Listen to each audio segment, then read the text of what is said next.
नमस्कार दोस्तों, मैं गौरव श्रीवास्तव एक बार फिर एक नए टॉपिक के साथ आपके सामने प्रस्तुत हुआ हूँ। आज हम डिस्कस करेंगे कि डोमेस्टिक वायलेंस क्या होता है। तो सबसे पहले हमें ये जानना होगा कि डोमेस्टिक वायलेंस हुआ या नहीं हुआ। सबसे पहले तो ये चेक करना पड़ेगा। तो अगर कोई कहता है कि मेरे साथ डोमेस्टिक वायलेंस हुआ, तो हमें सबसे पहले ये समझना होगा कि डोमेस्टिक वायलेंस कहते किसे। तो डोमेस्टिक वायलेंस का मतलब दोस्तों होता क्या है कि कोई भी ऐसा कार्य जो एक वुमेन के स्वास्थ्य, सुरक्षा, जीवन, उसके किसी भी अंग को फिजिकल या मेंटल क्षति पहुंचाता है, जिसके कारण मात्र से, जिसके मतलब करने मात्र से या उसके आचरण से फिजिकल, सेक्सुअल, वर्बल, इमोशनल या इकोनॉमिकल एब्यूज मतलब दुरुपयोग होता है, डोमेस्टिक वायलेंस कहलाता है दोस्तों।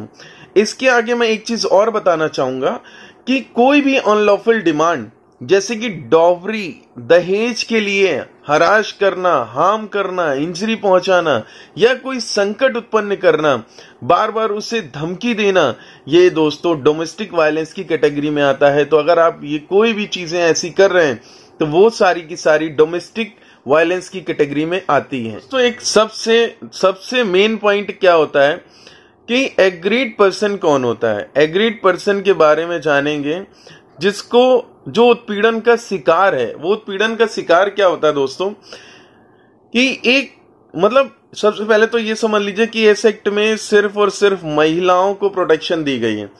तो एक महिला जो किसी के साथ डोमेस्टिक रिलेशनशिप यानी घरेलू नातेदारी में रहती हो या रहती थी, और वो रिस्पोंडेंट मतलब अपोजिट पार्टी जो उसका पति है, जो उसके रिपोर्टेड है, रिलेटिव है, पर ये आरोप लगा रही हो कि उसके साथ डोमेस्टिक वायलेंस हुआ है, तो जो एग्रीड पर्सन है मतलब जो बहुत सताया हुआ प्राणी है, वो इस कैटेगरी में आता है।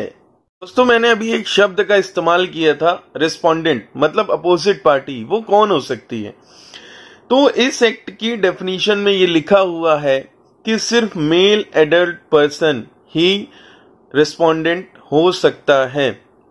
मतलब एक क्वेश्चन ये आप अपने आप से पूछ सकते हैं कि क्या सिर्फ मेल एडल्ट पर्सन के अगेंस्ट ही केस किया जा सकता है या उनके रिलेटिव के अगेंस्ट भी केस किया जा सकता है? क्या तीसरा क्वेश्चन, क्या एक महिला जो वुमेन है दूसरी वुमेन के अगेंस्ट केस फाइल कर सकती है अंडर सेक्शन 12 जो इसका डोमेस्टिक वायलेंस का है? तो कई सारी जजमेंट में ये कहा गया है कि जो महिलाएं हैं वो भी महिलाओं के अगेंस्ट इस एक्ट में केस फाइल कर सकती हैं। बट दोस्तों ये एक डिबेटेबल मैटर है। इसका डेफिनेशन में कुछ भी नहीं दिया गया। डेफिनेशन में सिर्फ मेल एडल्ट मेंबर के बारे में ही बात की गई है। दोस्तों जो डोमेस्टिक वायलेंस है वो कहाँ पर होना चाहिए, तभी वो वायलेंस माना जाएगा। इसको समझने से पहले हमें ये समझना होगा कि डोमेस्टिक वायलेंस जो भी होता है वो तभी पॉसिबल है जब किसी के बीच में डोमेस्टिक रिलेशन हो। तो सबसे पहले हमें ये समझना होगा कि डोमेस्टिक रिलेशन क्या होता है। दोस्तों डोमेस्टिक रिलेशनशिप का मतलब ये होता है कि दो लोगों के बीच का संबंध जो कभी साथ रहते थे या रहते हैं, कहां पर? एक शेयर्ड हाउस होल्ड में। शेयर हाउस होल्ड का मतलब क्या होता है दोस्तों? साझी गृहस्थी, मतलब एक साथ रहना। एंड उनके ये रिलेशन इस्टेब्लिश कैसे होता है? इस्टेब्लिश ऐसे होता है या तो उनके बीच में ब्लड रिलेशन हो मतलब रक्त संबंध हो, या उन्होंने शादी करी हो, मैरिज करी हो, या ये relation in the nature of marriage establish होता हो, या किसी को उन्होंने अडॉप्ट किया हो, या वो एज ए फैमिली मेंबर्स हो मतलब वो एज ए ज्वाइंट फैमिली रहते हैं दोस्तों। तो डोमेस्टिक रिलेशन का सीधा सा मतलब ये है कि एक शेयर्ड हाउस होल्ड में एक छत के नीचे रहना ही डोमेस्टिक रिलेशनशिप इस्टेब्लिश करता है। तो अभी मैंने एक शब्द स्टार्ट किया था, relation in the nature of marriage. तो ये होता क्या है? मतलब अगर आप एक छत के नीचे रह रहे हैं और आप मतलब मान लीजिए आपकी शादी नहीं हुई है, आप लिविंग रिलेशनशिप में रह रहे हैं, बट समाज में आप अपने आप को ऐसे शो करते हैं कि आप एज ए हस्बैंड वाइफ हैं, तो भी दोस्तों आपके लिए डोमेस्टिक वायलेंस का खतरा सर पे मंडराता रहता है। दोस्तों ऊपर एक क्वेश्चन मैंने कहा रहा था कि डोमेस्टिक वायलेंस कहां पर होना चाहिए तभी वो वायलेंस माना जाएगा। तो डोमेस्टिक रिलेशन से हमें यह पता चलता है दोस्तों कि डोमेस्टिक वायलेंस एक शेयर्ड हाउस होल्ड में ही होना चाहिए। तो आइए जानते हैं कि शेयर्ड हाउस होल्ड का मतलब क्या होता है। शेयर्ड हाउस होल्ड का मतलब ऐसा घर जहां पर एग्रीड पर्सन रहता है या किसी भी समय रह चुका है एक डोमेस्टिक रिलेशनशिप में अकेले या रिस्पोंडेंट के साथ।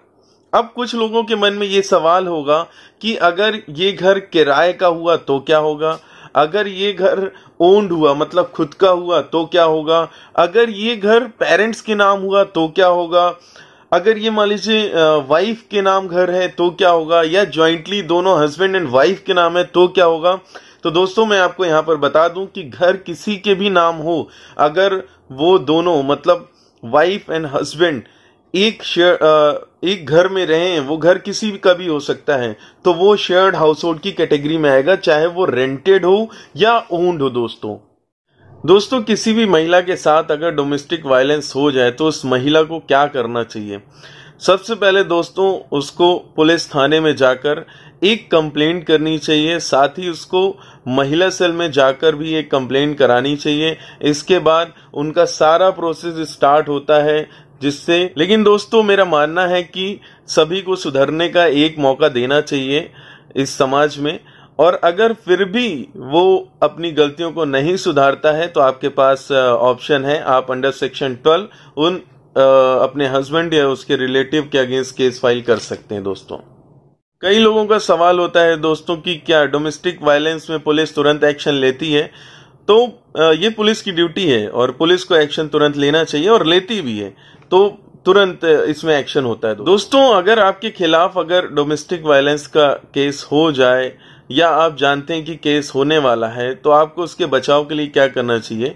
तो सबसे पहले आपको अपनी सिक्योरिटी करानी चाहिए। सिक्योरिटी कैसे होती है, आप किसी भी एक अच्छे लॉयर को हायर करेंगे, वो आपको सारी चीजें आपको पर्सनली गाइड कर देंगे। क्योंकि दोस्तों मेरा पर्सनली मानना है कि अगर आप एक अच्छे वकील को हायर नहीं करते हैं या किसी एक्सपर्ट की सलाह से नहीं चलते हैं, तो मैं यहाँ पर छोटी सी चीज कहना चाहूंगा कि मर्ज कितना भी छोटा क्यों ना हो, अगर उसका सही समय में इलाज या सही डॉक्टर से इलाज ना कराया जाए तो वो एक बहुत बड़ी समस्या बन जाती है।